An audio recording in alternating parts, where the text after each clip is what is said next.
Ce sont dans les ruelles serpentines de Saumur que se cachent les mots d'Alban Gelé. Des mots intimes, des mots précieux, des mots pour dire le monde en poésie. Le mot cheval au-dedans, les mouvements, les muscles quand au galop, cette chaleur dessous. Quand tout se rassemble, est rassemblé pour faire vivant le cheval à deux têtes que nous sommes.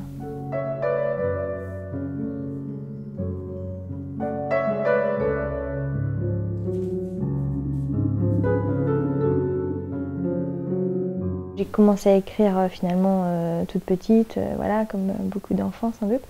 Et puis bon, au départ c'était plus voilà, un petit peu en cachette, dans des livres, dans des petits carnets, des choses comme ça, où je comptais un peu sur mes doigts pour faire des vers. Au fil du temps, les carnets se sont multipliés et les mots dévoilés.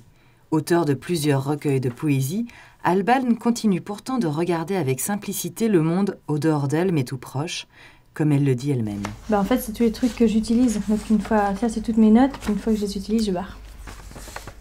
Quand j'ai plus grand chose là, en fait, je réalimente. À chaque fois que j'écris quelque chose, je sais jamais trop où je vais. Enfin, voilà, j'ai pas de plan. Je me dis pas, je vais écrire sur tel sujet, je vais écrire sur tel livre. Je sais absolument pas en fait. Au début, quand je commence à écrire ce que je vais écrire. Et bon, il se trouve que le cheval, voilà, ça m'accompagne depuis que je suis toute petite.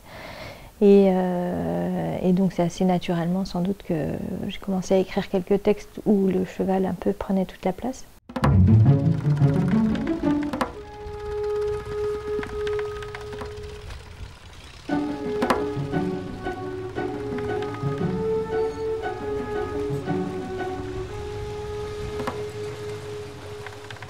Il y a la liberté, une espèce de solitude libre, de mouvement aussi, les ruptures, les allures. C'est vraiment vrai, je trouve, à cheval et dans le poème.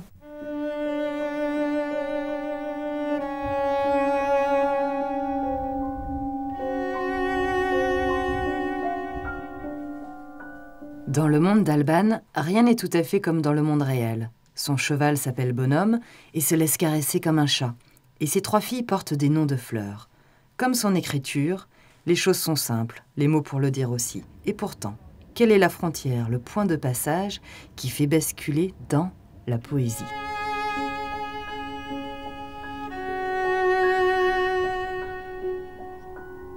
Des arguments, pas besoin, à vrai dire, pour jusqu'au bout, sur le sable, suivre la Loire, dans un sens ou dans un autre. Il suffit de descendre du train. Et il y a 10 ans, Alban s'arrêtait dans les ruines du château de Joachim du Bellay. C'était sa première résidence en tant qu'écrivain, dans le silence des lieux et la présence discrète du poète de la Renaissance.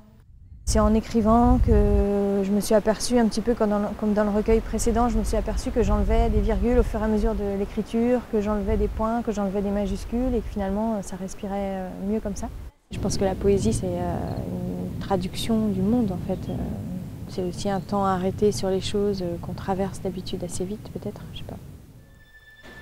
Et quand la nuit vient alors, quand les pigeons ne se racontent plus rien, quand les enfants et les hommes ont fini par se taire, quand les volets fermés sont devenus l'abri de 2 chauves-souris, quand les voitures se sont garées et les craquements épuisés, on chercherait le silence presque, on en parle.